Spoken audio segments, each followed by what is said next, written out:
Au nom du Père et du Fils et du Saint-Esprit. Amen. La paix soit avec vous. Bonjour.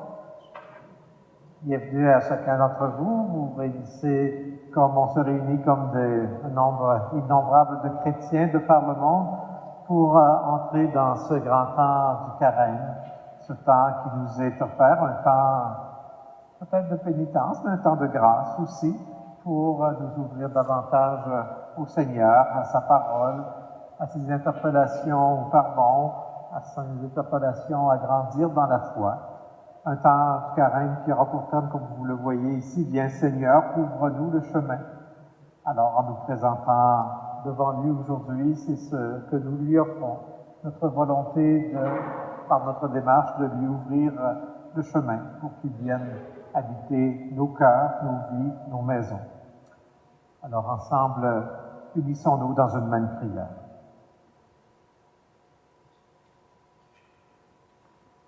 Accorde-nous, Seigneur, de savoir commencer sainement par le jeûne, l'entraînement au combat spirituel.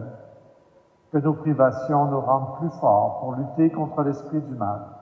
Par Jésus-Christ, ton Fils, notre Seigneur, qui vit et règne avec toi dans l'unité du Saint-Esprit, Dieu pour les siècles des siècles. Amen.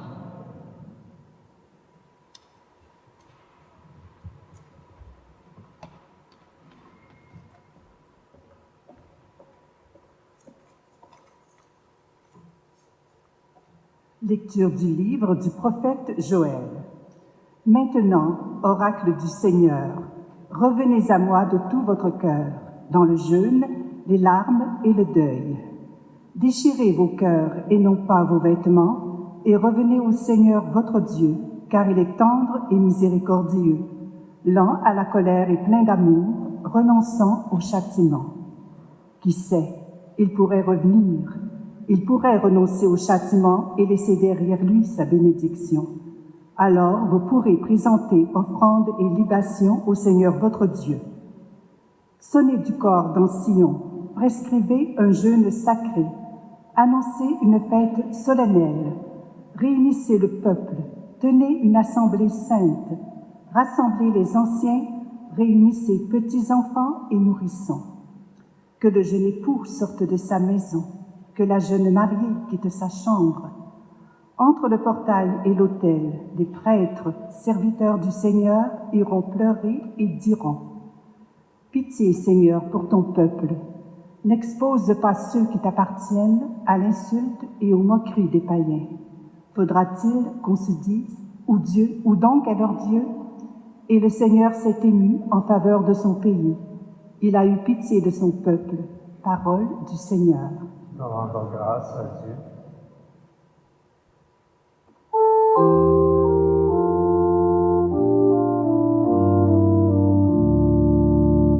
Pitié, Seigneur, car nous avons péché.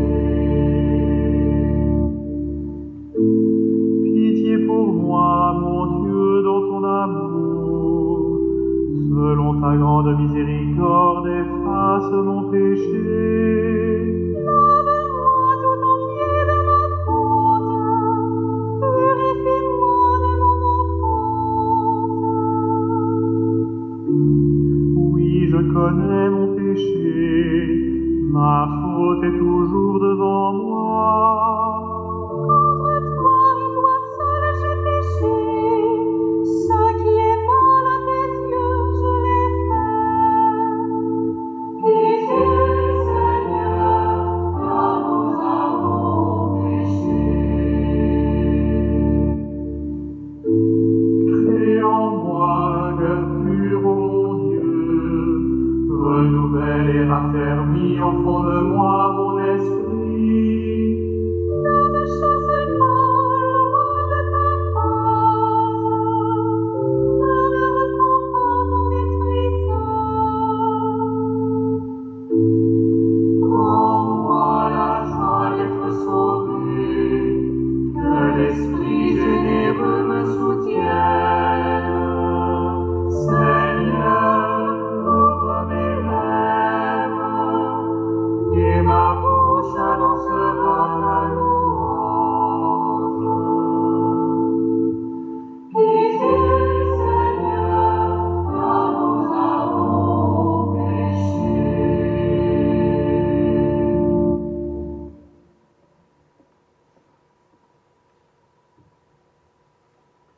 Lecture de la deuxième lettre de Saint Paul apôtre aux Corinthiens.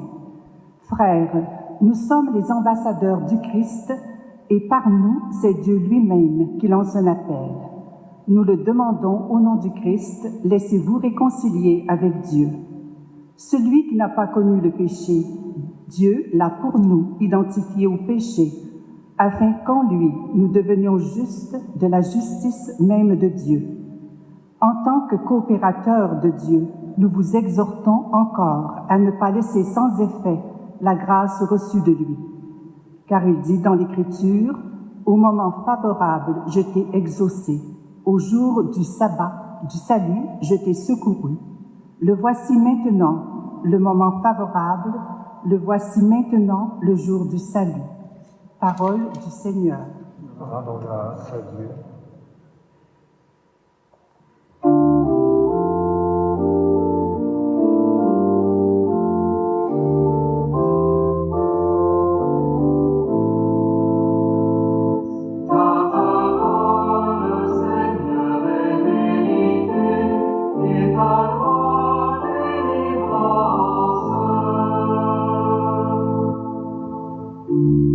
Aujourd'hui, ne fermez pas votre cœur, mais écoutez la voix du Seigneur. Ta parole, Seigneur, est vérité, et ta loi délivrance.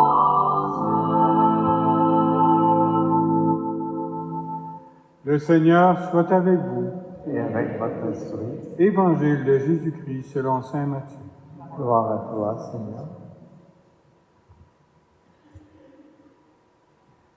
En ce temps-là, Jésus disait à ses disciples, « Ce que vous faites pour devenir des justes, évitez de l'accomplir devant les hommes pour vous faire remarquer. Sinon, il n'y a pas de récompense pour vous auprès de votre Père qui est aux cieux.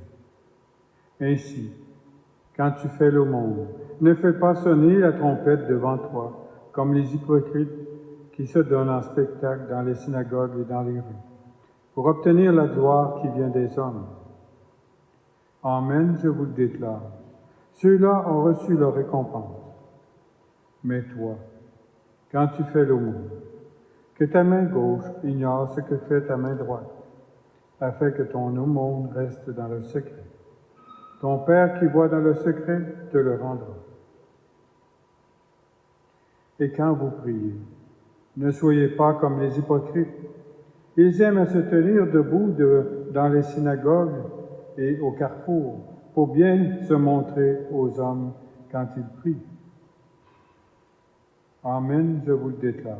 Ceux-là ont reçu leur récompense. Mais toi, quand tu pries, retire-toi dans ta pièce la plus retirée. Ferme la porte et prie ton Père qui est présent dans le secret. Ton Père qui voit dans le secret te le rendra. Et quand vous jeûnez, ne prenez pas un air abattu comme les hypocrites. Ils prennent une mine défaite pour bien montrer aux hommes qu'ils jeûnent. Amen, je vous le déclare. Ceux-là ont reçu leur récompense. Mais toi, quand tu jeûnes, parfume-toi la tête et lave-toi le visage. Ainsi ton jeûne ne sera pas connu des hommes, mais seulement de ton Père qui est présent au plus secret. Ton Père qui voit au plus secret te le rendra. Acclamons la parole de Dieu. Louange à toi, Seigneur Jésus.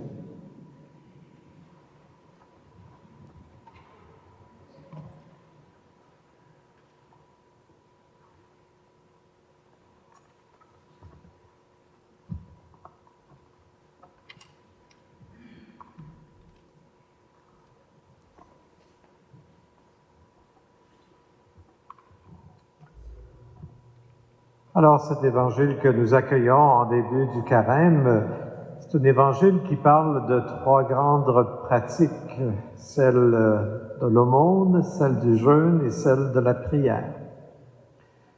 Vous remarquerez d'abord que Jésus ne dit pas « Je vous enseigne à jeûner, je vous enseigne à prier, je vous enseigne à partager ».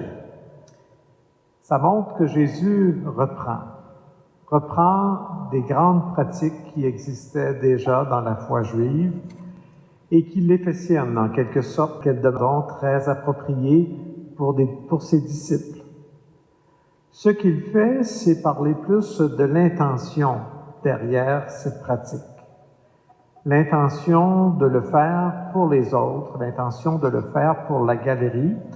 Et il dit, ça donne rien, la seule chose que ça donnera à ce moment-là, si vous faites ça pour les autres, ça va donner simplement le regard des autres sur vous qui peut changer, mais ça ne vous rapproche pas de Dieu. C'est un danger qui nous guette moins, je pense, dans notre monde. Parce qu'on est moins porté et c'est moins valorisé de se vanter, de faire toutes sortes de pratiques chrétiennes, de se vanter de jeûner, de se vanter de partager. C'est quelque chose, il me semble, qui nous guette moins, mais qui demeure quand même présent. Il y a des chrétiens, parfois, qui méprisent un peu ces pratiques-là, qui se disent, est-ce que ça donne vraiment quelque chose, surtout au niveau du jeûne, des sacrifices que l'on choisit de s'imposer. C'est intéressant de voir que dans notre société, on redécouvre ces pratiques-là sous un autre biais, que des gens sans aucune référence à Jésus, sans aucune référence à la foi, redécouvrent la valeur de ces grandes pratiques de croyants. Est-ce qu'on n'entend pas parler autour de nous de gens qui pratiquent des jeûnes d'une journée ou de plus longtemps, de plus en plus? Est-ce qu'il n'y a pas ces temps-ci un mois sans alcool? Est-ce qu'il n'y a pas des régimes qui se vivent dans notre monde? Est-ce qu'il n'y a pas des gens qui redécouvrent la méditation, les bienfaits de la relaxation, de s'arrêter, de se recentrer sur soi? Est-ce qu'il n'y en a pas d'autres qui essaient de vivre la simplicité volontaire qu'on appelle pour essayer de consommer moins dans un monde où on est beaucoup sollicité? Ce sont des gestes que les gens autour de nous redécouvrent et qui nous appartiennent pourtant comme croyants. Et qui nous appartiennent et qui sont importants dans notre vie de foi parce qu'ils sont concrets. Comme croyants, nous ne sommes pas des anges et la conversion que nous voulons vivre ne passe pas que dans notre tête ou juste dans notre cœur, mais elle passe aussi par notre corps. Et ces gestes que l'on pose, eh bien, nous aident à vraiment que la conversion nous rejoigne de façon plus fondamentale, plus profonde. Lorsqu'on choisit de se priver de certaines choses, spécialement de nourriture, on manifeste que dans notre vie, il n'y a pas que ce que nous est donné à manger, à consommer, mais autre chose nous nourrit, et souvent on va dire c'est le Seigneur, sa présence, sa parole. Lorsqu'on se limite au niveau de l'argent, lorsqu'on partage, eh bien on manifeste que le seul bien qu'on recherche, c'est pas les biens matériels, et qu'on veut plutôt grandir dans l'amour, dans le lien avec les autres. Lorsqu'on sait fermer la TV, fermer l'ordinateur pour se mettre en prière, on est en train de dire qu'il y a autre chose qui est plus profond pour nous nourrir, pour nous alimenter, cette présence de Dieu que l'on découvre. Nous débutons un temps de carême, et si nous entreprenons une démarche ensemble aujourd'hui, ça manifeste différentes choses. Entre autres, ça manifeste que nous sommes des gens qui croyons que nous pouvons grandir dans la foi. Nous sommes des gens qui pouvons grandir aussi dans leur vie chrétienne, dans les gestes que l'on pose, dans la bonté que l'on vit. Sinon, on ne commencerait pas un temps comme celui qu'on commence. Si nous commençons un temps de carême, c'est aussi parce que nous avons un horizon. Et l'horizon nous est ouvert par le Seigneur, qui nous disait dans les textes d'aujourd'hui que son pardon nous est offert, que la conversion est possible et qu'il va nous accompagner de sa miséricorde. Parce que nous avons un horizon, l'horizon de Pâques, où on veut marcher pour en venir à professer d'une façon plus solide notre foi, plus résolue. Alors aujourd'hui, en ce mercredi décembre, il est bon de nous retrouver tous ensemble, de sentir que nous sommes solidaires, que nous entreprenons cette marche les uns unis aux autres. Et il est bon aussi de se dire que cette démarche, elle est quand même personnelle, parce que nous ne sommes pas appelés à tous vivre le même carême. Nous n'avons pas tous les mêmes choses sur lesquelles nous voulons travailler dans notre vie. Les démarches que l'on peut vivre ne sont pas les mêmes disponibles pour chacun d'entre nous. Mais il est bon de prendre du temps, de nous arrêter aujourd'hui et de décider quel carême je veux vivre moi. Qu'est-ce qui me serait utile dans ma vie de foi? Quelle pratique, quel renoncement, quel temps de prière, quelle méditation, quel geste de partage va me faire grandir comme chrétien. Ensemble, nous nous rassemblons pour le faire. Nous ne serons pas des gens qui allons crier partout ces gestes que nous allons poser, mais si l'occasion nous en est donnée, n'hésitons pas à en témoigner. Ensemble, nous sommes rassemblés parce que nous avons un désir d'avancer, de grandir dans la foi, alors que le Seigneur nous seconde dans cette marche. Dans quelques instants, nous allons poser le geste des cendres, ce geste par lequel nous manifestons notre pauvreté comme chrétiens et notre besoin du Seigneur, qu'il vienne nous rejoindre, qu'il réponde à notre appel. Amen.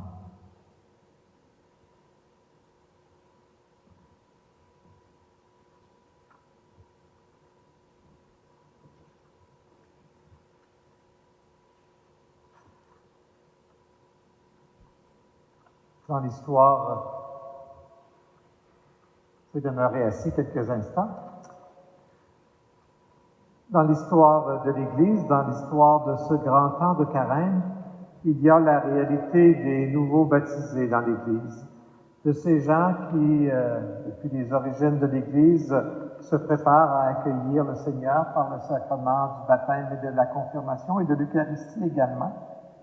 Et les chrétiens, pour encourager, pour soutenir ces futurs baptisés, faisaient le temps du carême un temps intense pour eux-mêmes et un temps intense aussi pour les nouveaux baptisés. Alors, aujourd'hui, alors que nous entrons nous-mêmes dans ce temps intense, nous avons la joie d'accompagner une personne qui a demandé le baptême en notre paroisse et qui va cheminer de façon intensive pendant tout le temps du carême pour être baptisée à la veillée pascale. Alors, elle va manifester son désir d'entreprendre ce temps par un rite que nous allons vivre maintenant, un rite qu'on appelle celui de l'appel décisif.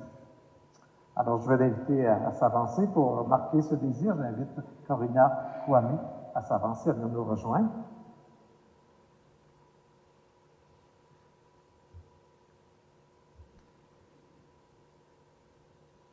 Et Corina est accompagnée dans sa démarche par Louise et François qui ne pouvaient pas être présents aujourd'hui.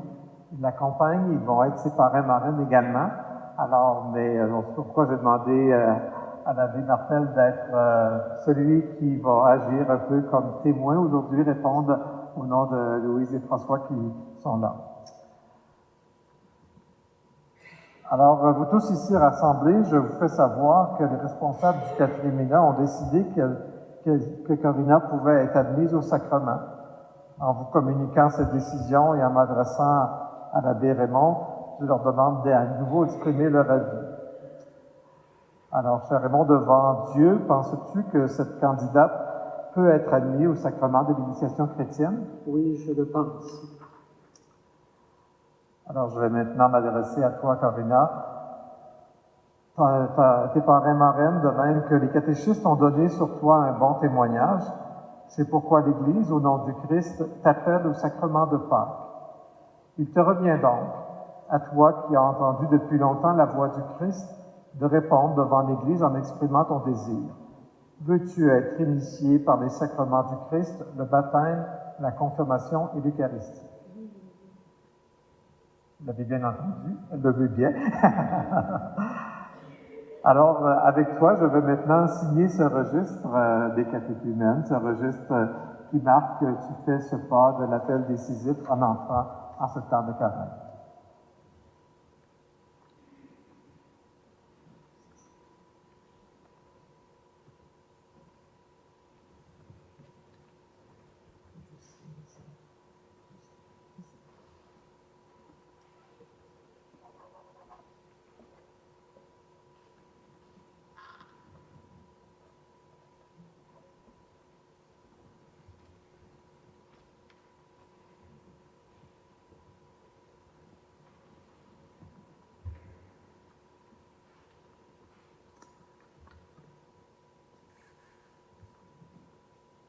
Alors, Corinna, tu es appelée, tu seras initiée par les sacrements de la foi pendant la prochaine veillée pascale.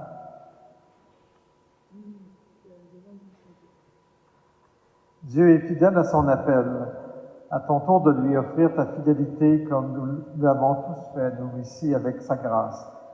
De tout notre cœur, efforce-toi de parvenir à la pleine vérité de cet appel.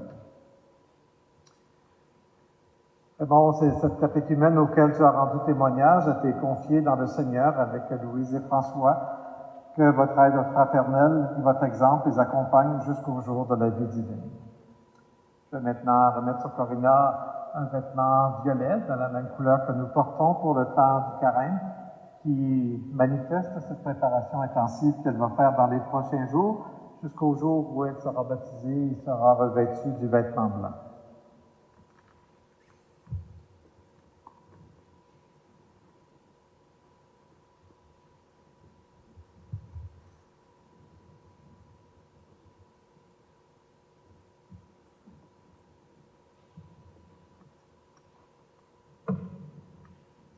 Alors, chère Corinna, tu as pris avec nous la route de Pâques.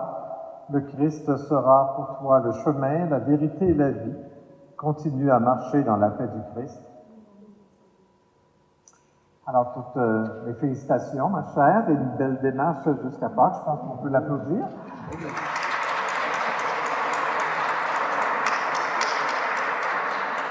Et je la confie à vos prières aussi pour que cette démarche qu'elle vive puisse grandir, toujours mieux découvrir le Seigneur Jésus. Et ce sera Révérend qui aura la grâce de te baptiser dans la veillée pascale. Alors, je te porte également dans mes prières.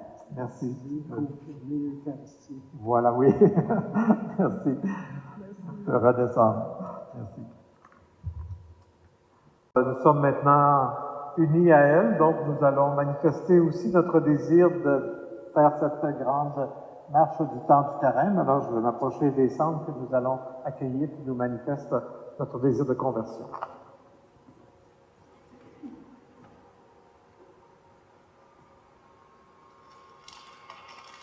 Frères et sœurs bien-aimés, supplions humblement Dieu, notre Père, de bénir par l'abondance de sa grâce les cendres dont nous ferons seront marquées en signe de pénitence.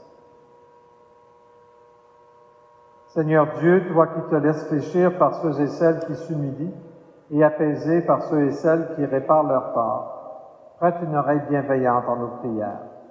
En ta tendresse, répands sur tes serviteurs qui vont recevoir les cendres la grâce de ta bénédiction. Par leur fidélité à l'observance de ce temps de carême, qu'ils parviennent avec un esprit purifié à la célébration du mystère pascal de ton Fils, lui qui règne pour les siècles des siècles. Amen.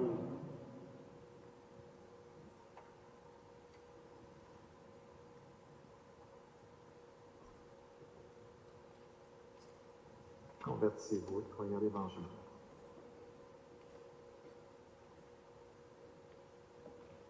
Convertissez-vous et croyez à l'Évangile. Convertissez-vous et croyez à l'Évangile. Convertissez-vous et croyez à l'Évangile.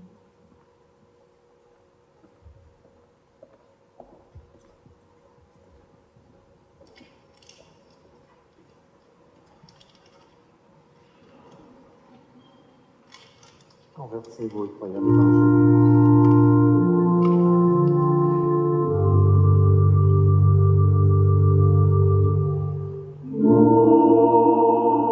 Dieu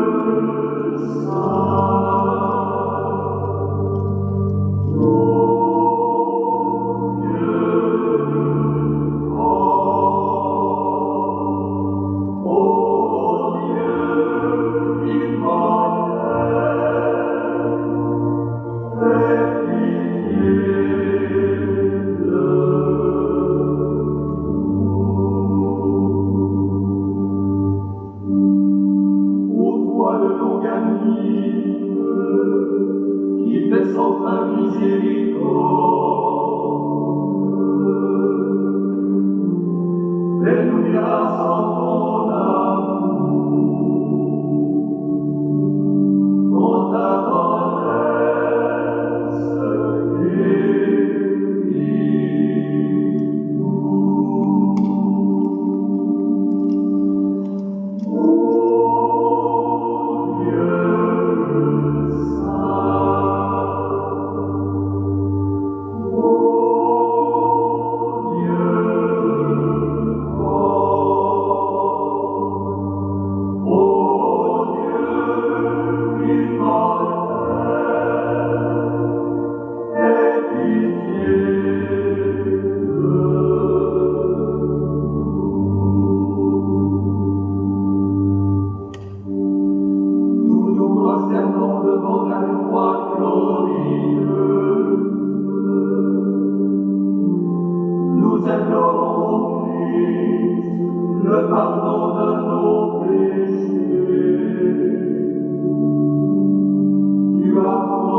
Je vous invite à vous lever.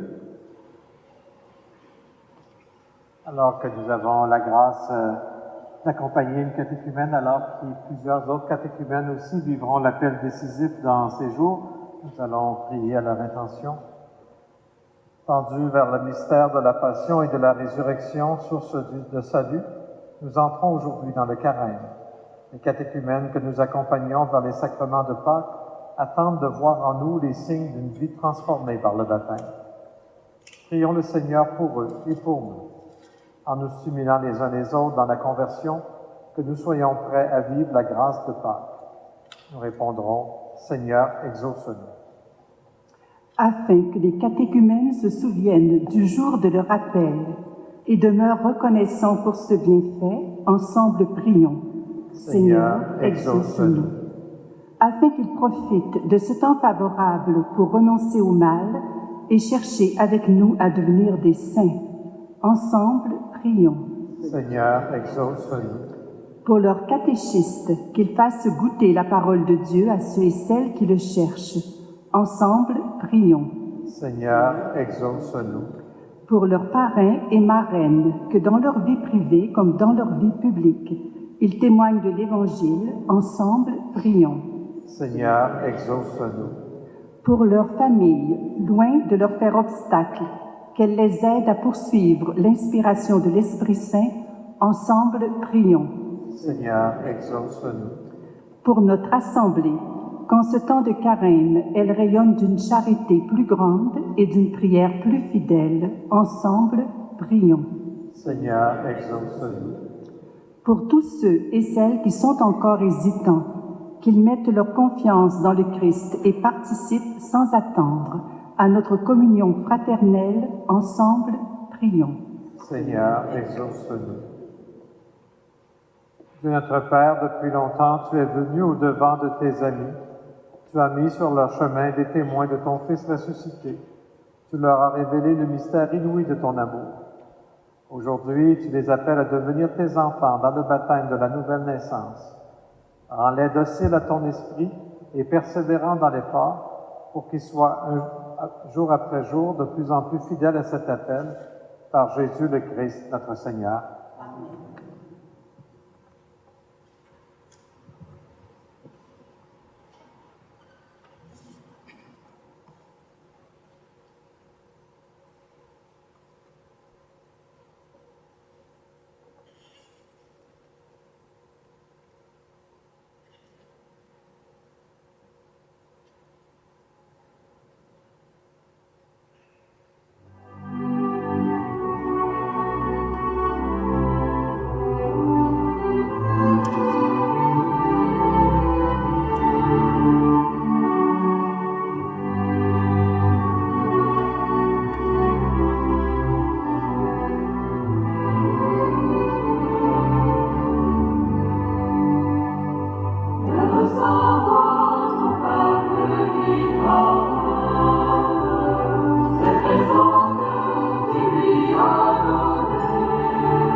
Prions ensemble au moment d'offrir le sacrifice de toute l'Église.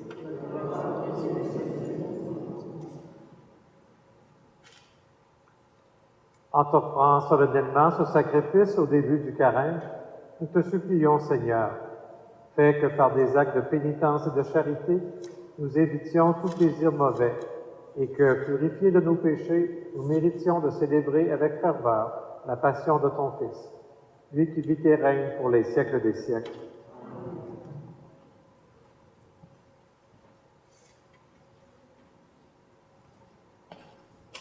Le Seigneur soit avec vous. Élevons notre cœur. Rendons grâce au Seigneur notre Dieu. Vraiment, il est juste et bon pour ta gloire et notre salut de t'offrir notre action de grâce toujours et en tout lieu, Seigneur Père très saint, Dieu éternel et tout-puissant. Car tu veux, par notre jeûne, nos privations, réprimer nos penchants mauvais, élever nos esprits, nous donner la force et enfin la récompense par le Christ notre Seigneur. Par lui, les anges célèbrent ta grandeur et les esprits bienheureux adorent ta gloire. Par lui s'inclinent devant toi les puissances d'en haut et tressaillent d'une même allégresse les innombrables créatures des cieux. À leur hymne de louange, laisse-nous joindre nos voix pour chanter et proclamer.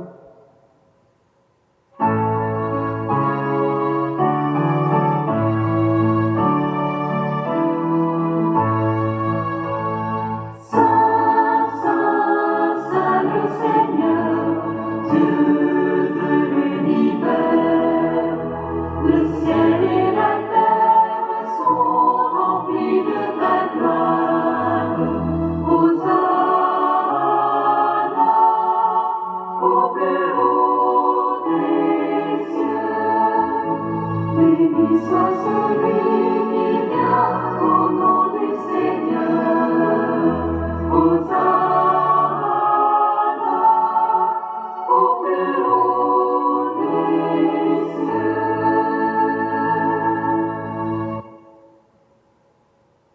toi qui es vraiment saint, toi qui es la source de toute sainteté, Seigneur, nous te prions.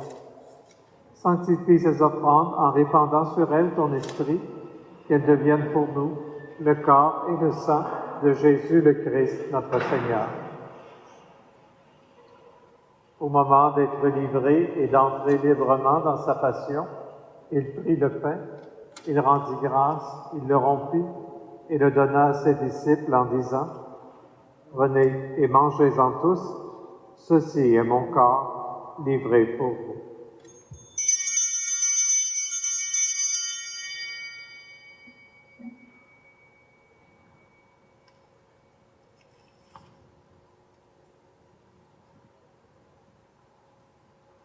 De même, après le repas, il prit la coupe.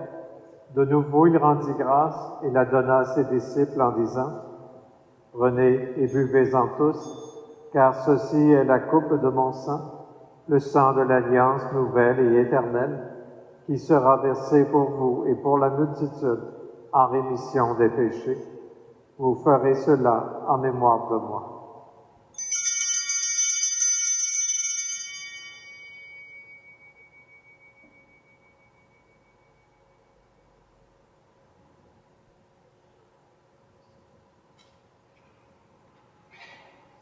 Il est grand le mystère de la foi. Nous annonçons ta mort, Seigneur Jésus. Nous proclamons ta résurrection. Nous attendons ta venue dans la gloire. En faisant ainsi mémoire de la mort et de la résurrection de ton Fils, nous t'offrons, Seigneur, le pain de la vie et la coupe du salut, et nous te rendons grâce, car tu nous as estimés dignes de nous tenir devant toi pour te servir. Humblement, nous te demandons qu'en ayant part au corps et au sang du Christ, nous soyons rassemblés par l'Esprit Saint en un seul corps. Souviens-toi, Seigneur, de ton Église répandue à travers le monde. Fais-la grandir dans ta charité. En union avec notre pape François, notre évêque Guy et tous les évêques, les prêtres et les diacres. Souviens-toi aussi de nos frères et sœurs qui se sont endormis dans l'espérance de la résurrection. Et souviens-toi dans ta miséricorde de tous les défunts, particulièrement de Raymond Godard. Accueille-les dans la lumière de ton visage. Sur nous tous, enfin, nous implorons ta bonté. Permets qu'avec la Vierge Marie, la bienheureuse Mère de Dieu, avec Saint Joseph, son époux, les apôtres, Sainte Thérèse d'Avila et tous les saints qui ont fait ta joie au long des âges, nous ayons part à la vie éternelle et que nous chantions ta louange et ta gloire par ton Fils, Jésus le Christ. Par lui, avec lui et en lui, à toi, Dieu le Père Tout-Puissant, dans l'unité du Saint-Esprit, tout honneur et toute gloire pour les siècles des siècles.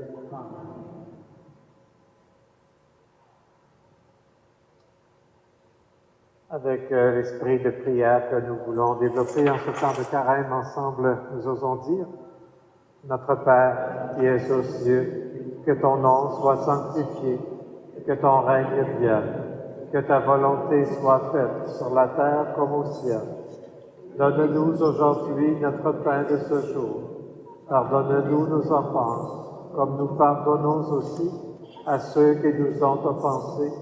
Et ne nous laisse pas entrer en tentation, mais délivre-nous du mal.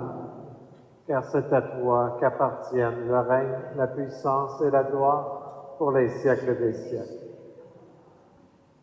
Seigneur Jésus-Christ, tu as dit à tes apôtres, « Je vous laisse la paix, je vous donne la paix. » Ne regarde pas nos péchés, mais la foi de ton Église.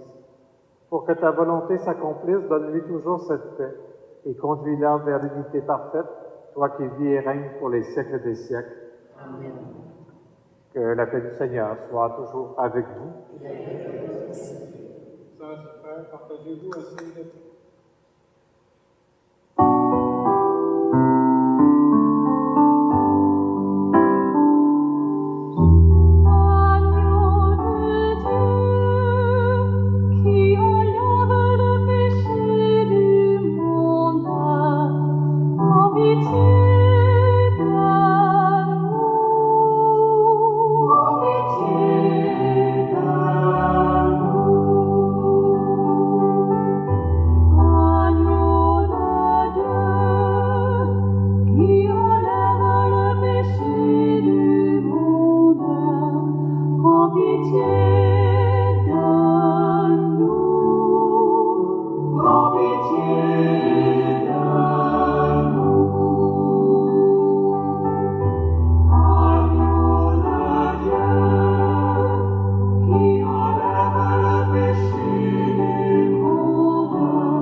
Voici l'agneau de Dieu, voici celui qui enlève les péchés du monde. Heureux les invités au repas des noces de l'agneau. Seigneur, je ne suis pas digne de te recevoir, mais dis seulement une parole et je serai guéri.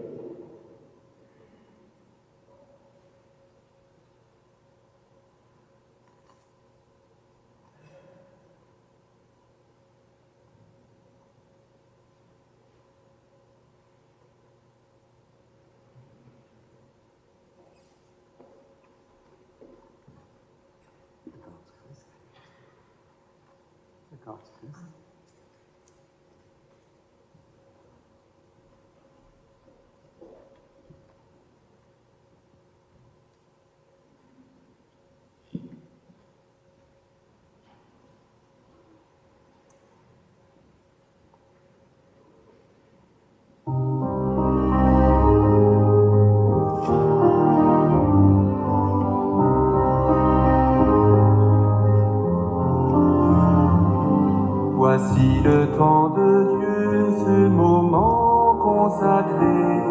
Allons à sa rencontre, entrons en sa présence.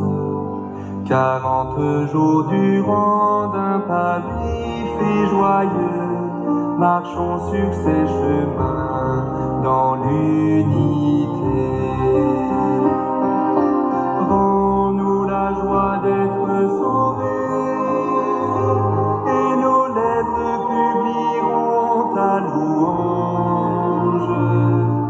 Raffermis nos pas, viens nous recréer, mais en nous, Seigneur, un cœur nouveau.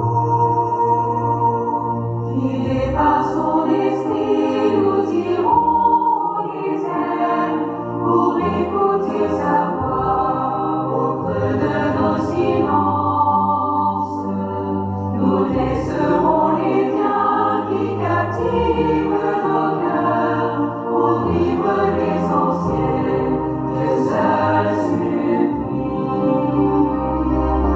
Rends-nous la joie d'être sauvés, célébrons ta louange. Raffermis nos pas, viens nous recréer, mais en nous, Seigneur, un cœur nouveau. Sur la montagne emmenée à l'écart, nous connaîtrons le Fils et nous verrons sa gloire. Nous goûterons la joie de rester près de lui. Voyez comme il est bon de l'écouter. Rends-nous la joie d'être sauvés.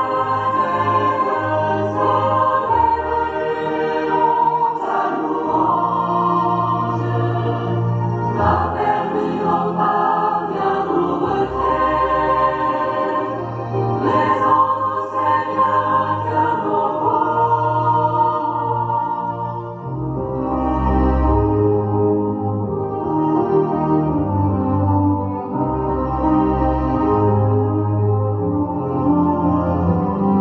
Assis au bord du puits, aux côtés de Jésus, nous nous reposerons des peines de la route.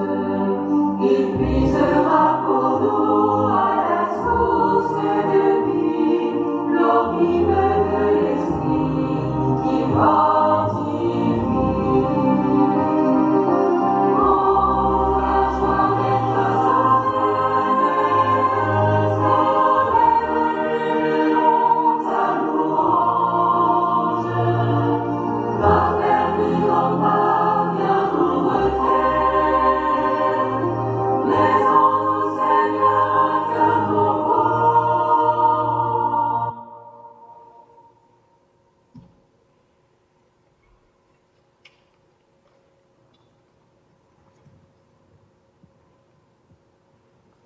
Prions le Seigneur.